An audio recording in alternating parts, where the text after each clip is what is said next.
Case ಮೇಲೆ ಜೀವಾವಧಿ ಶಿಕ್ಷೆ ನೀಡಿದ್ದ ಆರೋಪಿಗಳಿಗೆ ಧಾರವಾಡ ಹೈಕೋರ್ಟ್ ಜಾಮೀನು ಮಂಜೂರು ಮಾಡಿದ ವಿಚಾರವಾಗಿ ಹೈಕೋರ್ಟ್ ವಕೀಲ ಆನಂದ್ ಕೊಳ್ಳಿ ಪ್ರತಿಕ್ರಿಯೆ ಕೊಟ್ಟಿದ್ದಾರೆ. ಸೆಷನ್ಸ್ ನ್ಯಾಯಾಲಯ ಆರೋಪಿಗಳಿಗೆ ಜೀವಾವಧಿ ಶಿಕ್ಷೆಯನ್ನ ನೀಡಿತ್ತು.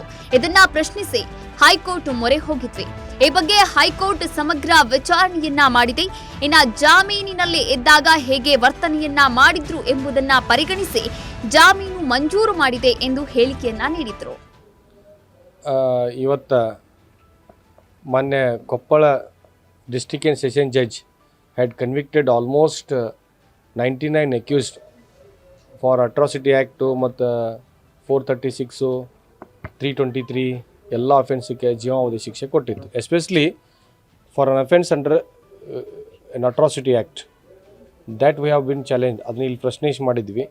ಹೈಕೋರ್ಟ್ನವರು ಹಲವಾರು ವಿಷಯಗಳನ್ನು ಗಣನೆಗೆ ತೆಗೆದುಕೊಂಡು ಅವ್ರು ಬೇಲ್ ಮ್ಯಾಗಿದ್ರೋ ಇಲ್ಲೋ, ಬೇಲ್ ಮ್ಯಾಗಿನ ವೈಲೇಷನ್ ಕಂಡೀಷನ್ ವೈಲೇಟ್ ಮಾಡಿದ್ರೋ ಇಲ್ಲೋ, ಮತ್ತು ಇನ್ಸಿಡೆಂಟ್ ಯಾವಾಗಾಯಿತು, ಕಂಪ್ಲೇಂಟ್ ಯಾವಾಗಾಯಿತು, ಮತ್ತು ಕಂಪ್ಲೇಂಟ್ ಕೊಡೋಕೆ ಇಷ್ಟು ಡಿಲೇ ಯಾಕಾಯಿತು, ಮತ್ತು ಪ್ಲೇಸ್ ಆಫ್ ಇನ್ಸಿಡೆಂಟ್ಗೆ ಮತ್ತು ಇದಕ್ಕೆ ಓನ್ಲಿ 15 ಕಿಲೋಮೀಟ್ರ್ ಐತಿ, ಮತ್ತು ಇಷ್ಟು ಇಡೀ ಊರು ಮಾವ ಅಟ್ಯಾಕ್ ಆಗಿತ್ತು ಅಂತಂದರೆ ಪೊಲೀಸಿಗೆ ಇದು ಗಮನಕ್ಕೆ ಯಾಕೆ ಬರಲಿಲ್ಲ? ಎಲ್ಲ ಗಣನೆಗೆ ತೆಗೆದುಕೊಂಡು the high court has granted for the bail to all the accused except accuse number 1. Accuse number 1ಗೂ ಕಾಂಟ್ಯಾಕ್ಟ್ ಮಾಡಿದ್ದಾರೆ ನಮ್ಮ ವಕೀಲರು. ಅದಕ್ಕೆ ಅವ್ರಿಗೆ ಹಾಕಬೇಕಾಗಿದೆ. ಅದು ಅಕ್ಯೂಸ್ ನಂಬರ್ 1 ಆದಮೇಲೂ ನಿಮಗೆ ನಾ ಇಂಟಿಮೇಟ್ ಮಾಡಿ.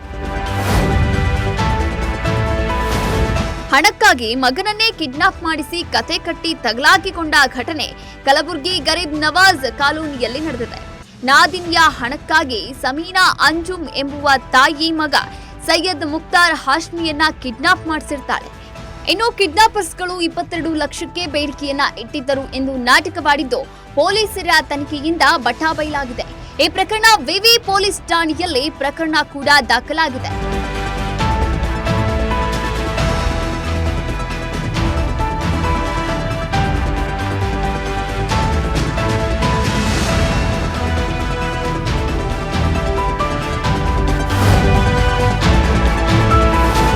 ಚೆನ್ನೈನ ಸರ್ಕಾರಿ ಆಸ್ಪತ್ರೆಯೊಂದರಲ್ಲಿ ವೈದ್ಯರೊಬ್ಬರ ಮೇಲೆ ರೋಗಿ ಹಲ್ಲೆಯನ್ನ ನಡೆಸಿದ್ದಾನೆ.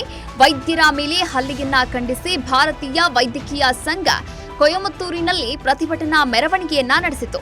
ಕೆಲಸ ಮಾಡುವಾಗ ಸರ್ಕಾರ ಅವರಿಗೆ ಸುರಕ್ಷತೆಯನ್ನ ಒದಗಿಸಬೇಕು ಎಂದು ಒತ್ತಾಯ ಮಾಡಿದ್ದಾರೆ. ವೈದ್ಯರ ಪ್ರತಿಭಟನೆಯಿಂದ ರೋಗಿಗಳು ಪರದಾಡುವಂತಾಗಿದೆ.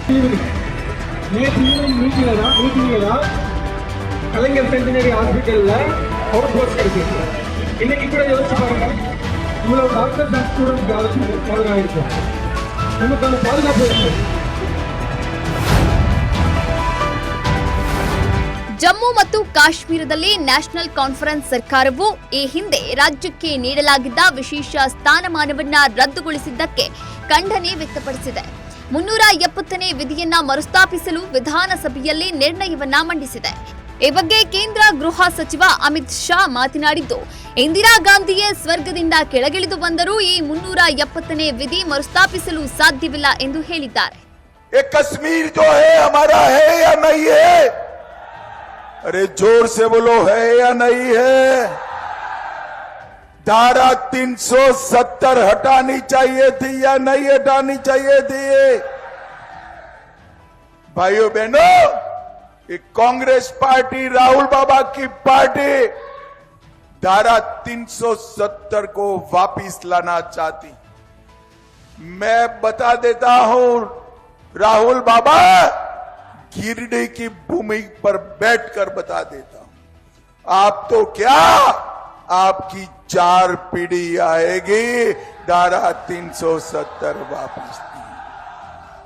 ये कश्मीर जो है वो भारत का है, कोई नहीं छीन सकता. भाइयों बहनों, 10 साल तक इन्होंने राज किया. सोनिया मनमोहन की सरकार थी. आए दिन पाकिस्तान के आतंकवादी घुसपैठ करते थे, बम धमाके करते थे. ಶೀಘ್ರದಲ್ಲೇ ರಚನೆಯಾಗಲಿರುವ ಸಿಐಎಸ್ಎಫ್ನ ಸಂಪೂರ್ಣ ಮಹಿಳಾ ಬೆಟಾಲಿಯನ್, ವಿಮಾನ ನಿಲ್ದಾಣಗಳು, ಮೆಟ್ರೋ ರೈಲುಗಳಂತಹ ರಾಷ್ಟ್ರದ ನಿರ್ಣಾಯಕ ಮೂಲ ಸೌಕರ್ಯವನ್ನ ರಕ್ಷಿಸುವ ಜವಾಬ್ದಾರಿಯನ್ನ ಹೊರುತ್ತದೆ ಮತ್ತು ವಿಐಪಿಗಳಿಗೆ ಕಮಾಂಡೋಗಳಾಗಿ ಭದ್ರತೆಯನ್ನ ನೀಡುತ್ತದೆ ಎಂದು ಕೇಂದ್ರ ಗೃಹ ಸಚಿವ ಅಮಿತ್ ಶಾ ಘೋಷಿಸಿದ್ದಾರೆ. ಮಹಿಳೆಯರಿಗೆ ರಾಷ್ಟ್ರವನ್ನ ರಕ್ಷಿಸುವ ಭರವಸೆಯನ್ನ ಶಾ ವ್ಯಕ್ತಪಡಿಸಿದ್ದಾರೆ.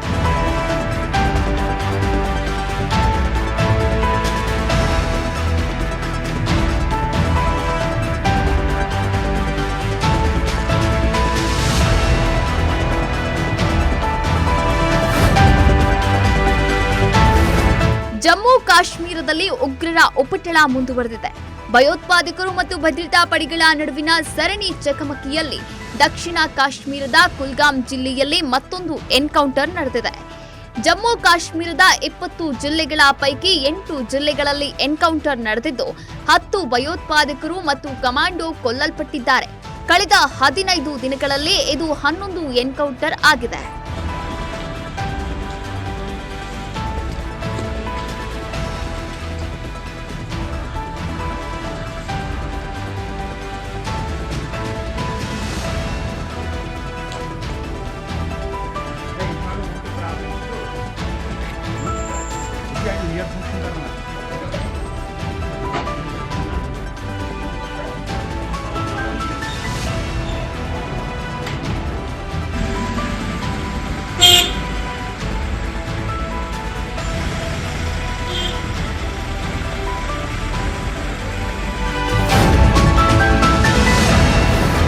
ಲೆಬನಾನ್ನ ಬೈರುತ್ ಮೇಲೆ ಇಸ್ರೇಲ್ ದಾಳಿಯನ್ನ ಮುಂದುವರೆಸಿದೆ. ದಾಳಿಯಲ್ಲಿ 7 ಮಕ್ಕಳು ಸೇರಿದಂತೆ 28 ಮಂದಿ ಸಾವನ್ನಪ್ಪಿದ್ದು 6 ಮಂದಿ ಗಾಯಗೊಂಡಿದ್ದಾರೆ. ವಾಯು ದಾಳಿಯಲ್ಲಿ 3 ಹೆಜ್ಬುಲ್ಲಾ ಕಮಾಂಡರ್ಗಳನ್ನ ಹತ್ಯೆ ಮಾಡಲಾಗಿದೆ ಎಂದು ಇಸ್ರೇಲ್ ರಕ್ಷಣಾ ಪಡೆ ಖಚಿತಪಡಿಸಿದೆ. ಈ ಹಿಂದೆ ನವೆಂಬರ್ 9 ಮತ್ತು ನವೆಂಬರ್ 10ರಂದು ಇಸ್ರೇಲಿ ವಾಯುಪಡೆಯು ಲೆಬನಾನ್ ಮೇಲೆ ವೈಮಾನಿಕ ದಾಳಿಯನ್ನ ನಡೆಸಿತ್ತು.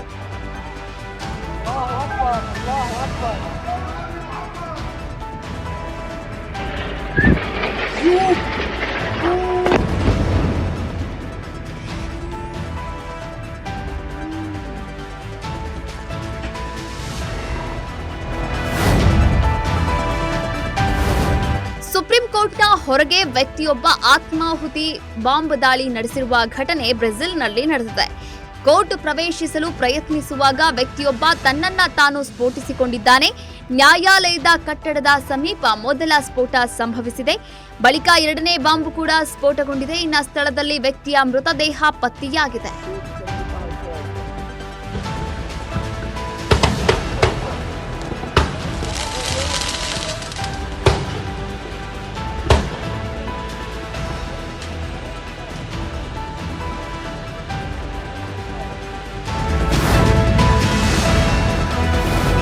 ಅಮೆರಿಕದ ಚುನಾಯಿತ ಅಧ್ಯಕ್ಷ ಡೊನಾಲ್ಡ್ ಟ್ರಂಪ್ ಇಂದು ನಿರ್ಗಮಿತ ಅಧ್ಯಕ್ಷ ಜೋ ಬೈಡನ್ ಅವರನ್ನ ಭೇಟಿಯಾಗಿದ್ದಾರೆ. ಓವಲ್ ಆಫೀಸ್ ಸಭೆಯಲ್ಲಿ ಜೋ ಬೈಡನ್ ಡೊನಾಲ್ಡ್ ಟ್ರಂಪ್ ಅವರನ್ನ ಹ್ಯಾಂಡ್ಶೇಕ್ ಮಾಡುವ ಮೂಲಕ ಸ್ವಾಗತ ಮಾಡಿದ್ರು.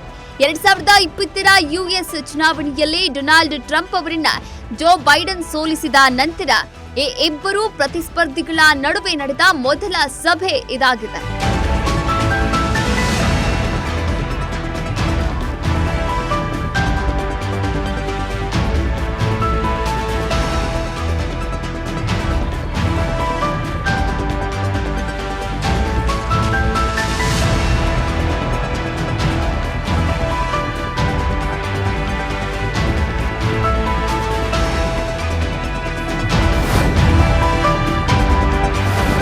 ಅಮೆರಿಕ ಅಧ್ಯಕ್ಷೀಯ ಚುನಾವಣೆಯಲ್ಲಿ ಡೊನಾಲ್ಡ್ ಟ್ರಂಪ್ ಗೆಲುವು ಸಾಧಿಸಿದ್ದು, ಟ್ರಂಪ್ ರಾಷ್ಟ್ರೀಯ ಗುಪ್ತಚರ ನಿರ್ದೇಶಕರನ್ನ ಆಯ್ಕೆ ಮಾಡಿದ್ದಾರೆ.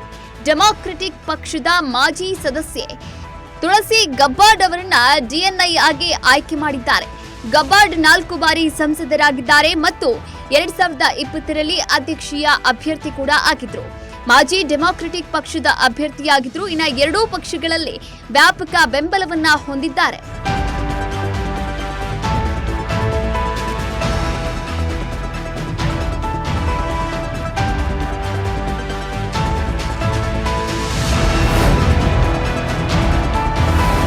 ಇತ್ತೀಚೆಗೆ ಅನೇಕ ಹೀರೋಯಿನ್ಗಳು ತಾಯಿಯಾಗಿದ್ದಾರೆ. ಮಿಲನಾ ನಾಗರಾಜ್, ಕವಿತಾ ಗೌಡ ಸೇರಿದಂತೆ ಅನೇಕರು ತಮ್ಮ ಮೊದಲ ಮಗುವಿನ ಫೋಟೋವನ್ನ ಹಂಚಿಕೊಂಡಿದ್ರು. ಈಗ ಕಿರುತೆರೆಯ ಖ್ಯಾತ ನಟಿಯೊಬ್ಬರು ತಮ್ಮ ಮಗಳ ಫೋಟೋವನ್ನ ಹಂಚಿಕೊಂಡಿದ್ದಾರೆ. ನೇಹಾ ಗೌಡ ಇತ್ತೀಚೆಗೆ ಹೆಣ್ಣು ಮಗುವಿಗೆ ಜನ್ಮವನ್ನ ನೀಡಿದ್ರು. ಈಗ ಅವರು ಮಗಳ ಫೋಟೋವನ್ನ ಹಂಚಿಕೊಂಡು ಗಮನವನ್ನ ಸೆಳೆದಿದ್ದಾರೆ.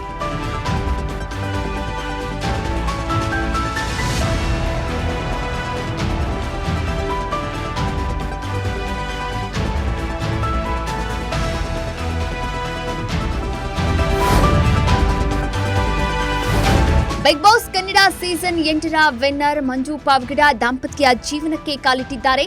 ಇವರ ಫೋಟೋ ಹಾಗೂ ವಿಡಿಯೋಗಳು ಸೋಷಿಯಲ್ ಮೀಡಿಯಾದಲ್ಲಿ ವೈರಲ್ ಆಗಿದೆ. ಅವರಿಗೆ ಅನೇಕ ಸೆಲೆಬ್ರಿಟಿಗಳು ಶುಭ ಹಾರೈಸಿದ್ದಾರೆ. ಇನ್ನು ತಮ್ಮ ಹುಟ್ಟೂರಾದ ಪಾವಗಡದಲ್ಲೇ ಈ ಮದುವೆ ನಡೆದಿದೆ. ಶುಭ ಪೂಂಜಾ ಸೇರಿದಂತೆ ಅನೇಕರು ಮದುವೆಯಲ್ಲಿ ಭಾಗಿಯಾಗಿದ್ದಾರೆ.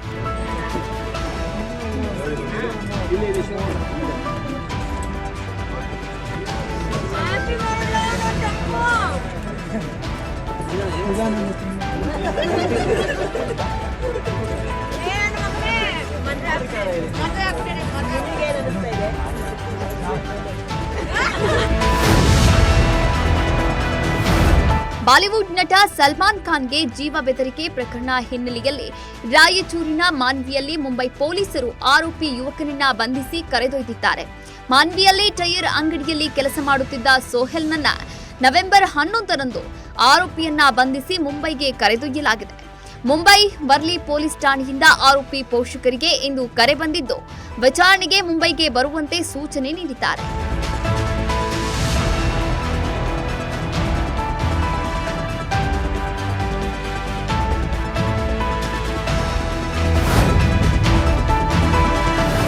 ಕೂರ್ಗ್ ಬೆಡಗಿ ರಶ್ಮಿಕಾ ಮಂದಣ್ಣ ನಟನೆಯ ಪುಷ್ಪ ಇದೇ ಡಿಸೆಂಬರ್ 5ಕ್ಕೆ ರಿಲೀಸ್ಗೆ ಸಜ್ಜಾಗಿದೆ. ಇದರ ನಡುವೆ ಪುಷ್ಪ 2 ಚಿತ್ರದಲ್ಲಿನ ಶ್ರೀವಲ್ಲಿ ಪಾತ್ರಕ್ಕೆ ಡಬ್ಬಿಂಗ್ ಮುಗಿಸಿದ್ದಾರೆ. ಇನ್ನು ಭಾವುಕವಾಗಿ ಸಿನಿಮಾದ ಕುರಿತು ನಟಿ ಬರೆದುಕೊಂಡಿದ್ದಾರೆ. ಮೊದಲಿನ ಡಬ್ಬಿಂಗ್ ಕೆಲಸವನ್ನ ಮುಗಿಸಿದ್ದೇನೆ. ಈ ಚಿತ್ರವನ್ನ ನಿಮಗೆ ತೋರಿಸಲು ಕಾಯ್ತಿದ್ದೇನೆ. ಪುಷ್ಪ 2 ಚಿತ್ರೀಕರಣ ಮುಗಿದಿರುವುದಕ್ಕೆ ಬೇಸರವಾಗಿದೆ ಎಂದು ರಶ್ಮಿಕಾ ಬರೆದುಕೊಂಡಿದ್ದಾರೆ.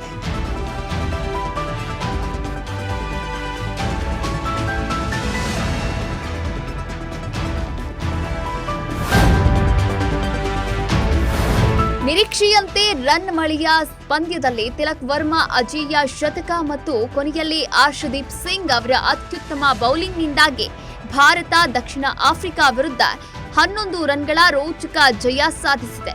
ಈ ಮೂಲಕ 5 ಪಂದ್ಯಗಳ ಸರಣಿಯಲ್ಲಿ 2.1 ಮುನ್ನಡೆಯನ್ನ ಸಾಧಿಸಿದೆ. ಇನ್ನು ಟಾಸ್ ಸೋತು ಮೊದಲು ಬ್ಯಾಟಿಂಗ್ ಮಾಡಿದ ಭಾರತ 6 ವಿಕೆಟ್ ನಷ್ಟಕ್ಕೆ 219 ರನ್ ಅನ್ನ ಗಳಿಕೆ ಮಾಡಿತು. ಸವಾಲಿನ ಮೊತ್ತವನ್ನ ಬೆನ್ನಟ್ಟಿದ ದಕ್ಷಿಣ ಆಫ್ರಿಕಾ 7 ವಿಕೆಟ್ ನಷ್ಟಕ್ಕೆ 208 ರನ್ ಗಳಿಸಿ ಸೋಲೊಪ್ಪಿಕೊಂಡಿತು.